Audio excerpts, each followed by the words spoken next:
The गहनी से मैं शिल्पी आपका बहुत बहुत स्वागत करती हूँ। आज हमारे साथ बाल कल्याण समिति के अध्यक्ष स्नेहा उपाध्याय जी हैं और आप अपना छोटा सा परिचय दीजिए।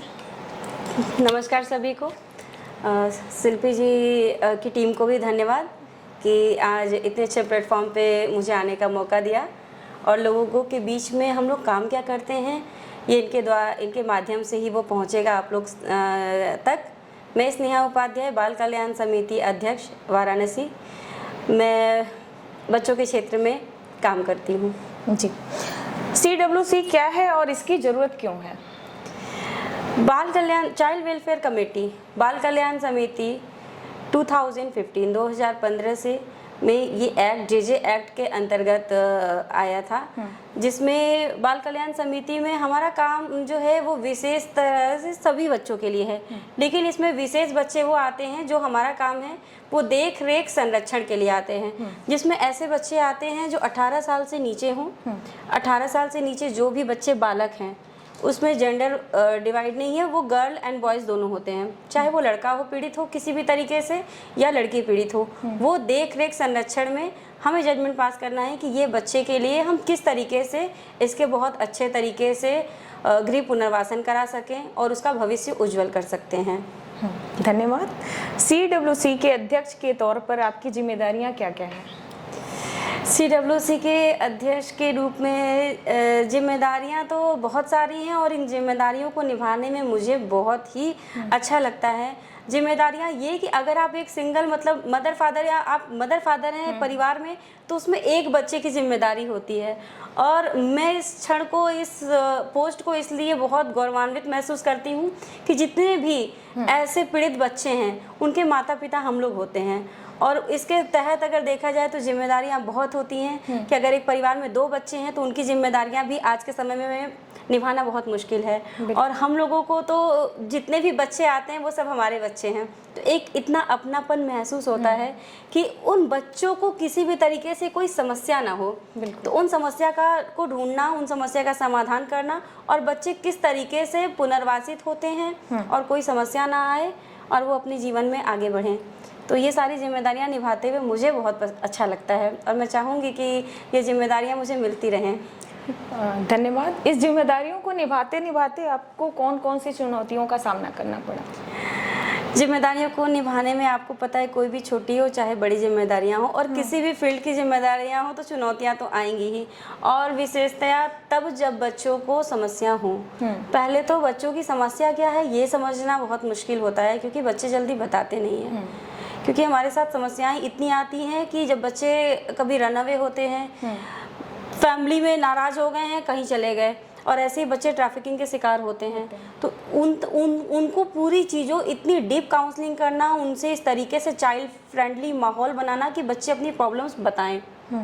तो वो सारी चीज़ों को निकालने के बाद बच्चों को प्रॉब्लम क्या आ रही है, क्यों ऐसा हो रहा है, उसके पीछे क्या रीज़न है, तो ये सारी चुनौतियाँ मतलब इतना फेस करना कि उसमें इतना समय लगता है कि मतलब कभी कभी ये लगता है कि बाप रे ये बच्चा क्या कहते हैं, हमें समस्या बता पाएगा।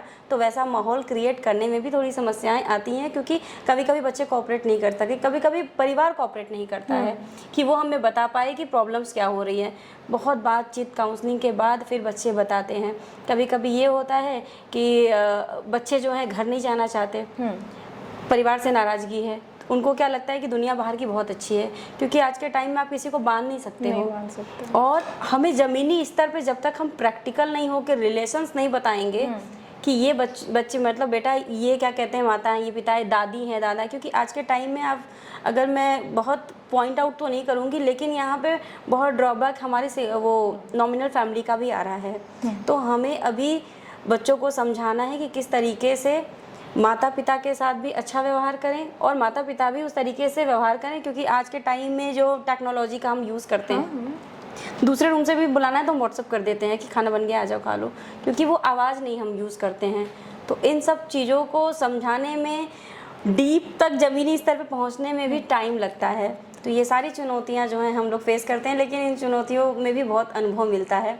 तो अब इतनी समस्या नहीं आती, बहुत अच्छा लगता है। बहुत इस अच्छा फील्ड में लगता काम है करते कि हुए। बच्चे अपने पेरेंट्स से अगर नहीं बता पा रहे हैं लेकिन हम उनको कन्विंस करते हैं और कि बच्चे बताते हैं। बच्चे बताते और हैं। वो तो कुछ टाइम में ऐसा होता है कि माता पिता से भी मतलब बहुत अच्छे से घुल मिल जाते हैं, फिर उसके बाद आके हमें थैंक यू कहते हैं।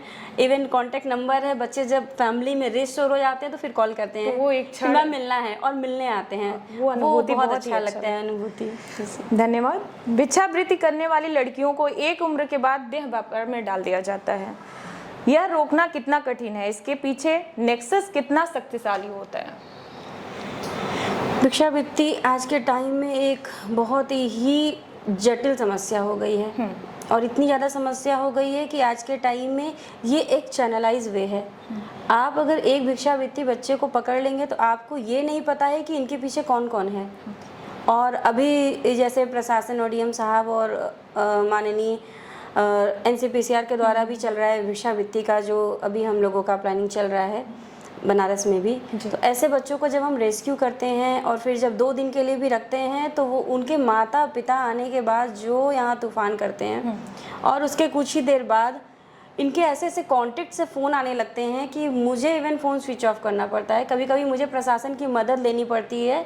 वो कभी नस काटने लगेंगे, कभी पेट्रोल फूंक के जैसे लगेगा कि मरने के लिए धमकी देने लगेंगे। फिर इतना बड़ा चैनल है कि मुझे ये समझ में नहीं आता है कि जब मेरे पास फ़ोन आता है तो मुझे लगता है कि इनकी पहुंच कहाँ तक है, क्योंकि ये एक बिल्कुल चैनलाइज वे है। एक भिक्षावृत्ति आज के टाइम में आप देखोगे जो अपराध और क्राइम हो रहा है वो कोई एक मेजर एज का लोग नहीं कर रहे हैं, माइनर से करवाते, क्योंकि उनको पता है कि जब हम अपराध कराएंगे तो ये बच्चा तो छूट जाएगा, डेफिनेटली हाँ, सुधार गृह में जाएगा। तो क्राइम और ये भिक्षावृत्ति वाले में वाकई में कि कभी कभी बच्चियों को क्या होता है कि लत लग जाती है मांगने की, फिर उनको इंस्टेंट वो कन्वर्ट हो जाता है, कब वो सेक्स रैकेट में चली जाती है। और हमारे पास ऐसे बहुत सारे केसेस आते हैं कि जो बच्चियाँ भिक्षावृत्ति करते करते होटल्स के बाहर मांगने लगती हैं, फिर उनको लत लग जाती है, एक दूसरे वे में चले जाते हैं बच्चे। तो इस तरीके से वाकई में चैलेंजेस फेस कर, क्योंकि उनको इंस्टेंट पैसे चाहिए, और ये सब फील्ड में इंस्टेंट पैसे मिल जाते हैं, तो उनको ना पढ़ाई से मतलब है ना किसी चीज़ से मतलब है। और वाकई में ये मैं इस प्लेटफॉर्म से कहना चाहती हूँ और आपके चैनल के प्लेटफॉर्म से कि वाकई में इसमें जो भी चैनल है, जो भी नेक्सस है, और वाकई में बहुत ही पावरफुल है कि जो मतलब फ्री होके हम चाहते हैं काम करना वो नहीं हो पाता। ये बहुत बड़ा तरीके से बहुत बड़ा रैकेट है।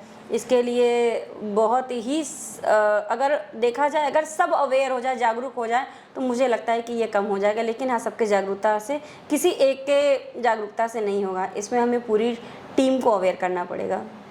पूछे, बच्चों में अपराध बोध की कमी होती है, उनको शोषण से बचाने के लिए प्रिवेंटिव एक्शन होता है या अपराध के बाद पनिशमेंट ही प्रोसेस होता है? नहीं, कोई ऐसा पनिशमेंट एक्शन नहीं होता है। मैं आपको एक चीज़ पहले क्लियर कर दे रही हूँ कि ये बाल न्यायालय है। बाल न्यायालय का मतलब ये हो जाता है कि चाइल्ड फ्रेंडली इन्वायरमेंट होना चाहिए। बच्चे को ये नहीं लगना चाहिए कि मैंने ये अपराध किया, क्योंकि वाकई में बच्चे एक कच्चे घड़े के, मिट्टी के घड़े होते हैं, जिनको आप जो शेप दोगे वो उसी शेप में ढलते जाएंगे। तो उन्हें वाकई में आज का जो सिनेरियो मैं आपको स्टार्टिंग में ही बताई हूँ कि आज के टाइम में उनका चैनल होता है, वो बच्चों से अपराध कराते हैं, क्योंकि उनको नहीं पता। और किसी बड़े से कराएंगे तो उनको भाई काफ़ी पैसे देने पड़ेंगे, शेयर देना। यहाँ बच्चों को लालच दिया जाता है कि आप ये काम करो, आपको हम ये दे देंगे 4000। उन बच्चों को क्योंकि पैसे की वैल्यू नहीं पता, उनको इंस्टेंट उनकी नीड है पूरी करनी। और ये ऐसे ही बच्चे होते हैं जो स्लम एरिया के होते हैं। तो ऐसे बच्चों के लिए, जैसे कुछ लोग ऐसे होते हैं कि उनको ये पता है कि ये बच्चा अपराध करने वाला है, उनको पता है कि उनके घर में ये काम करता है, ऐसा चोरियां करता है, लेकिन बहुत लोग डर जाते हैं कि अगर मैं कंप्लेन किया तो कहीं ऐसा तो नहीं मैं फंस जाऊंगा। तो ऐसा नहीं है। मैं आप लोगों से शेयर भी करना चाहूँगी कि ऐसा कुछ नहीं है। अगर आप लोगों को ऐसा लगता है कि ऐसे बच्चे हैं जो ये काम कर रहे हैं, तो आप सीधे से 1098 पे कॉल करिए, 1098। अदरवाइज CWC है, DPO ऑफिस है, कई ऐसे 112 हैं, उन पे कॉल करिए। आपका कॉल जो है, कांटेक्ट है, वो कॉन्फिडेंशियल रहेगा, ये नहीं पता चलेगा कि आपने कॉल किया है। तो अगर हमें लगता है तो भाई मैं चाइल्ड लाइन की मैं अपनी टीम को भेजती हूँ, रेकी कराऊंगी। उसके बाद पता चलता है तो वो बच्चे को हम अपने आप प्रेजेंट कराएंगे। वो बच्चा ऐसा कर क्यों रहा है, उसके पीछे क्या वजह है, ये सारी चीज़ों तथ्य को सामने आते हुए फिर उसको सुधार की ज़रूरत होगी तो ज़रूर सुधार गृह में डालेंगे। क्योंकि 18 साल से नीचे सबको पता है कि बच्चे होते हैं, उनको इतना नहीं पता है कि क्या सही है क्या गलत है, वो हमें बताना है। और इस रोल में हम लोग आते हैं जब ये समझ में नहीं आता कि ये बच्चा समझ नहीं पा रहा है। कभी कभी बच्चे चाकू मार देते हैं, उनको नहीं पता कि उन्होंने किया क्या है। किसी की ज़िंदगी लेना उनके लिए बहुत वैल्यू नहीं है, सही और गलत ठीक की है। पहचान ये मोरल्स हमको फैमिली से आते हैं, हमारे इन्वायरमेंट से आते हैं, लेकिन कभी कभी ऐसा इन्वायरमेंट नहीं बन पाता है बच्चों का जो ये काम करते हैं। तो ऐसे बच्चों को पनिशमेंट नहीं है, वो सुधार गृह है। सुधार गृह में अगर बच्चे पढ़ने वाले हैं तो उनको पढ़ाया जाता है। अगर बच्चों के पास ऐसा हुनर है तो हमारे यहाँ प्रधानमंत्री कौशल विकास योजना से संप्रेक्षण गृह है और बाल गृह है, वहाँ रख के हम लोग बच्चों को ऐसा कौशल वो करवाते हैं कि 18 साल के बाद बच्चे जो हैं अपनी आजीविका और अपने परिवार का भरण पोषण कर सकें। बाल विवाह की कोई ऐसी घटना है जिसे रोकने के लिए आपको संघर्ष करना पड़ा? बाल विवाह की ऐसी घटनाएं तो पहले से ज़्यादा, मतलब पहले तो शुरू में बहुत सारी थी, लेकिन अभी जिस तरीके से जागरूकता है उस तरीके से बहुत कम हो गया है। और मैं आपकी टीम और NGO और कई ऐसी संस्थाएं हैं जो बहुत अच्छा काम कर रही हैं गांव में, उनको वाकई में बहुत सराहनीय काम है और थैंक यू कहना चाहती हूँ कि उनके माध्यम से चाइल्ड लाइन है और हमारा DCPU है और ऐसे बहुत सारे हेल्पिंग हैंड है जिनके सहयोग से हमें सूचना मिलती है और थाने के माध्यम से पूरी टीम जाती है, बाल विवाह को रोकते हैं। लेकिन सबसे बड़ा चैलेंजेस ये आता है कि उस समय बाल विवाह तो होता है तो टीम जाती है, तो यहाँ तक कि टीम को सामना तक ये करना पड़ता है कि उनको अंदर करके दरवाज़ा भी बंद कर दिया जाता है।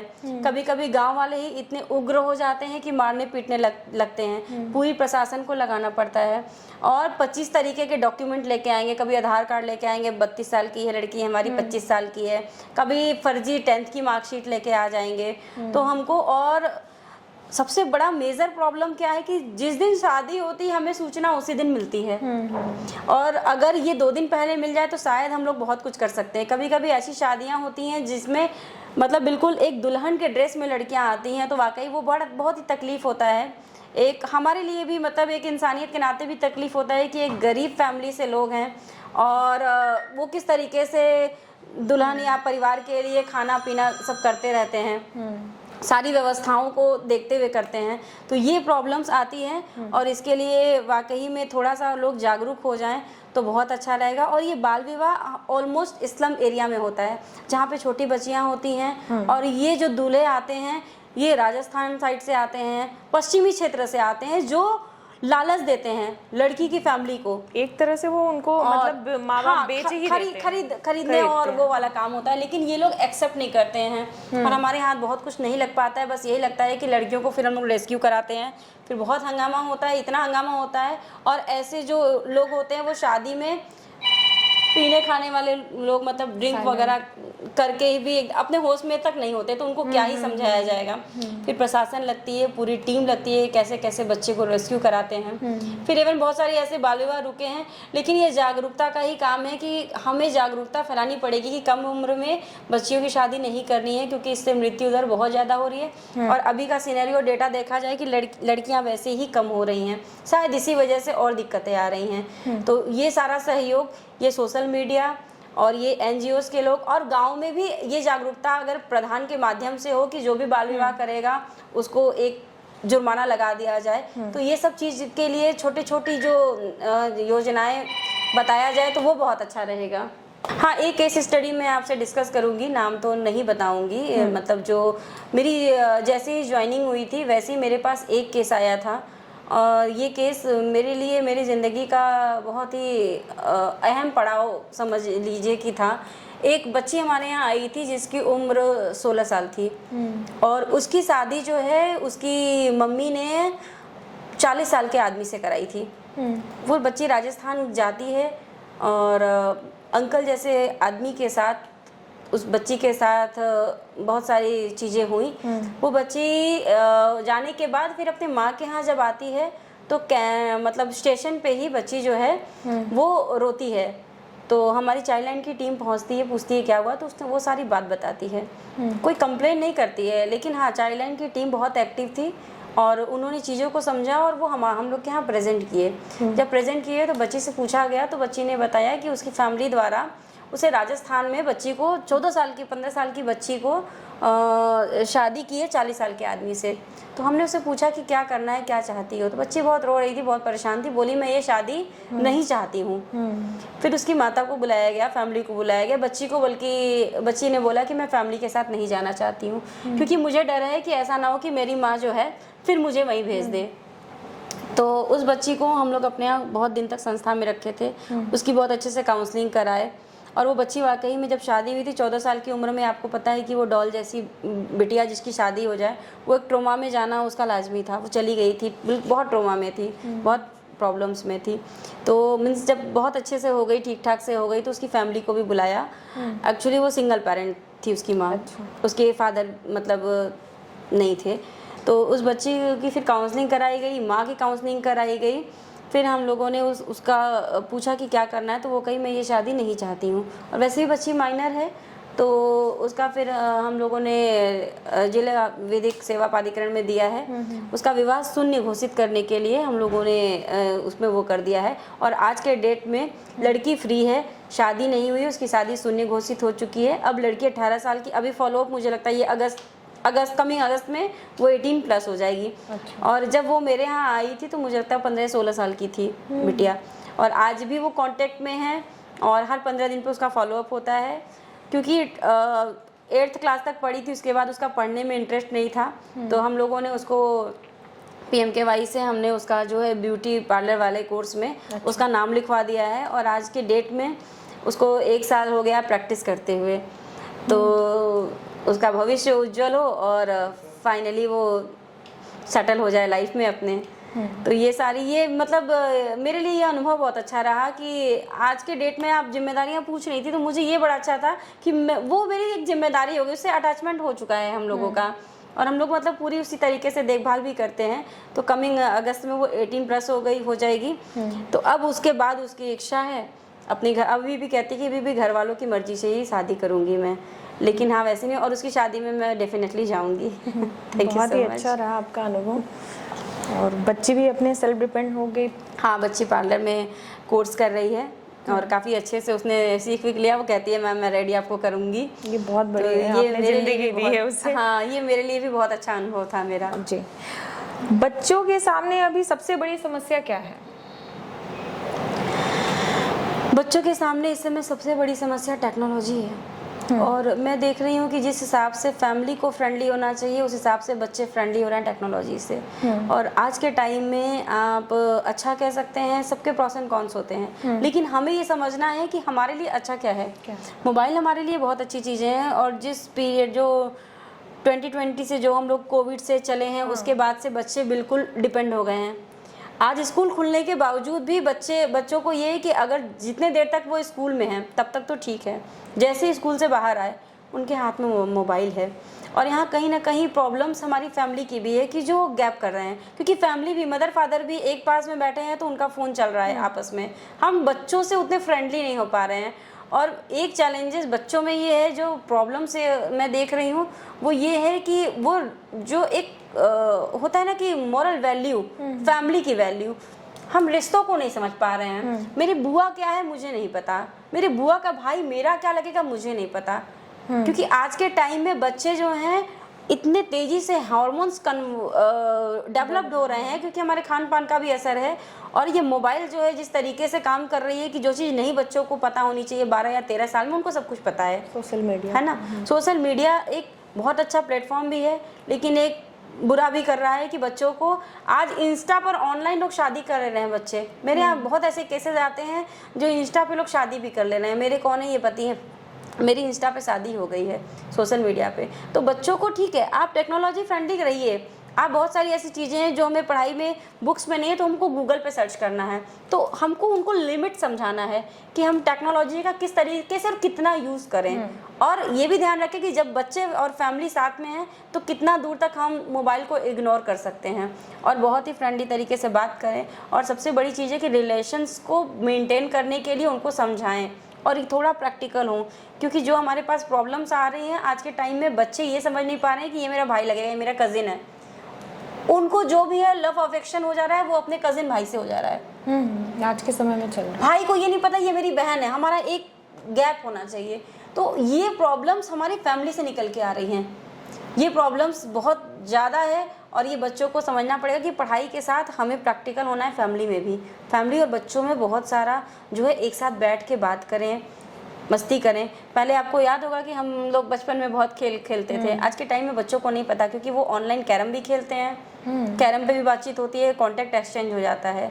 ठीक है, तो थोड़ा सा मुझे लगता है कि फैमिली को मॉनिटरिंग करें, बच्चों को करें, और बच्चे भी जो फैमिली से सीखते हैं वो अपने लाइफ में आगे लेके जाते हैं। तो थोड़ा सा मोरल वैल्यू का ध्यान रखना चाहिए, हमारे एथिक्स क्या हैं, हमारे क्या संस्कार हैं, ये सारी चीज़ें बताएं उनको। पेरेंट्स को टाइम देना चाहिए, पेरेंट्स को पूरा टाइम दीजिए। और हाथ जोड़ के आप सबसे ये विनती है कि बच्चे और फैमिली को थोड़ा एक दूसरे का समझें, टाइम दें, उनकी प्रॉब्लम्स। और अब वो एज गैप, पहले वाली चीज़ें दूसरी थी, आज के टाइम में माता पिता को एक एज के बाद बच्चों का फ्रेंड बनना है। उनसे पूछिए क्या है, तुम्हारे दोस्त कौन है, सब चीज़ पूछिए, स्कूल में क्या हो रहा है क्या नहीं हो रहा है, सब चीज़ में इन्वॉल्व रहिए एक एज अ फ्रेंड की जैसे। और बच्चों को मैं एक लाइन यही कहना चाहती हूँ कि सबसे दुनिया में सुरक्षित जगह अगर होती है तो वो माता पिता और परिवार और रिश्तेदार, और सबसे बेस्ट फ्रेंड होते हैं तो वो आपके भाई बहन। आपकी कमजोरी आपकी ताकत बन सकती है, लेकिन अगर आपकी कमजोरी किसी और बाहरी को बताते हैं तो वो आपको ब्लैकमेल करेगा, जो आपको हमेशा डेमोलाइज करेगा, कभी आगे नहीं बढ़ने देगा। तो हमेशा ये लाइन याद रखिए कि अपनी कमजोरी को हमें अपनी ताकत बतानी है। Thank you so much. धन्यवाद। आपके काम में पूर्ण रूप से स्वायत्तता है या दबाव में भी आपके पास काम होता है? शिल्पी जी, आपको मैं एक चीज़ कहना चाहती हूँ कि देखिए, दबाव हर एक फील्ड में होता है, हर एक पोस्ट पे होता है और सबका सुपीरियर होता है। ठीक है, दबाव आता है, लेकिन स्वायत्तता भी उतनी ही है कि अगर हम जिस पोस्ट पर हैं, क्योंकि हमारा अब ये जो जिस पोस्ट पे और जिस फील्ड में हम लोग ऑलमोस्ट हमारे अनुभव और हमारे विवेक से काम हम लोग करते हैं, हमें डिसीजन भी लेना है, तो वो बच्चा किस तरीके से गृह पुनर्वासित हो जाए, हमें ये देखना है। और हमारा मेन फोकस और लास्ट फोकस हमारा बच्चा है। ठीक है, हमें बच्चे को किस तरीके से प्रिजर्व करना है, रिस्टोरेशन में करना है, उसके लिए क्या बेस्ट होगा। हमारा मेन कंसर्न यही होता है, हमारी पूरी न्यायपीठ का कंसर्न यही है कि वो बच्चा किस तरीके से सुरक्षित और संरक्षित रहे। दबाव आता है, लेकिन हाँ, दबाव इतना भी नहीं आता है कि जिस तरीके से हम परेशान हो, और दबाव आता है तो उसका जवाब भी है, और हम लोग किसी भी दबाव में काम नहीं करते हैं। और हमारा क्योंकि मेन फोकस है हमारा भविष्य उज्जवल रहेगा, जब हमारा भविष्य उज्जवल रहेगा तभी तो हमारा वर्तमान भी अच्छा होगा, और इसके लिए हमें अपना वर्तमान ठीक करना पड़ेगा भविष्य के लिए। तो दोनों ही चीज़ें हैं, लेकिन दोनों चीज़ें अच्छी हैं, हम लोग बैलेंस करके चलते हैं। धन्यवाद। बाल अपराध को नियंत्रित करने के लिए आपके पास क्या सुझाव है? बाल अपराध को रोकने के लिए सुझाव यही है कि आस पास, अड़ोस पड़ोस, समाज, घर, परिवार पूरे एक टीम की तरह काम करें कि ये बच्चा दूसरे का है, ये भावना पहले तो हटा दें। ये बच्चा मेरा है, क्या यही बच्चा, क्योंकि आज नहीं कल वो आपका भी फ्रेंड सर्कल होगा। ये बच्चा जो है अगर गलत काम कर रहा है और हम वहाँ आंख बंद कर लेते हैं, जैसे मैंने आपको पहले ही बताया कि अगर आपको लगता है कि ये बच्चा अपराध कर रहा है या करने वाला है और आपको ये डर लगता है कि नहीं ये कर रहा है, आप पहले ही सूचना दीजिए ना।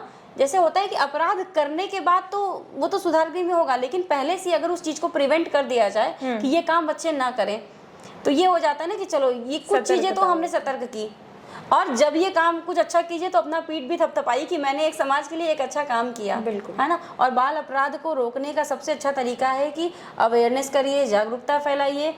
बच्चों को पढ़ाई में, अगर आपके आसपास जो स्कूल में बच्चे नहीं जा रहे हैं वहाँ प्रोबेशन ऑफिस है, CWC ऑफिस है, DCPO ऑफिस है, चाइल्ड लाइन है, इतने हेल्पिंग हैंड है कि आप अपने आसपास NGO तब को बताएंगे कि ये बच्चा स्कूल नहीं जा रहा है, तो वो लोग तुरंत एक्टिव होके उस बच्चे को इनरोल्ड करेंगे, और ये भी मॉनिटरिंग करेंगे कि बच्चा स्कूल जा रहा है कि नहीं। कम से कम आप समझिए कि 3 घंटे भी 4 घंटे भी अगर बच्चा एंगेज रहा तो उसके दिमाग में जो उल्टे सीधे फितूर आते हैं ये तो नहीं ना आएंगे कि मुझे ये करना है, खुराफात।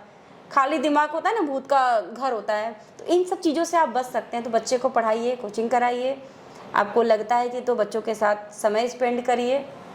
बच्चे को अकेला बहुत ज़्यादा मना छोड़िए, क्योंकि अगर जिस तरीके से आप बच्चे को मोबाइल के दुनिया में ढकेले नहीं कि वो बच्चा अपराध शुरू करेगा, एक नई टेक्निक शुरू करेगा। और बाल अपराध को सबसे अच्छा रोकने का यही है कि बच्चों के साथ समय बिताएं, चाहे वो किसी भी बच्चे और जो के बच्चे होंगे। पुनर्वास होना चाहते हैं उनके लिए आप क्या करते हैं? जो बच्चे पुनर्वास होना चाहते हैं उनके लिए अगर बहुत सारी ऐसी योजना, जैसे बच्चे संस्था में हैं तो अगर संस्था में बच्चे हैं जिस वजह से घर में कोई ऐसी प्रॉब्लम है, तो ऐसी बहुत सारी योजनाएं हैं जिनसे हम उनको लाभान्वित करवाते हैं।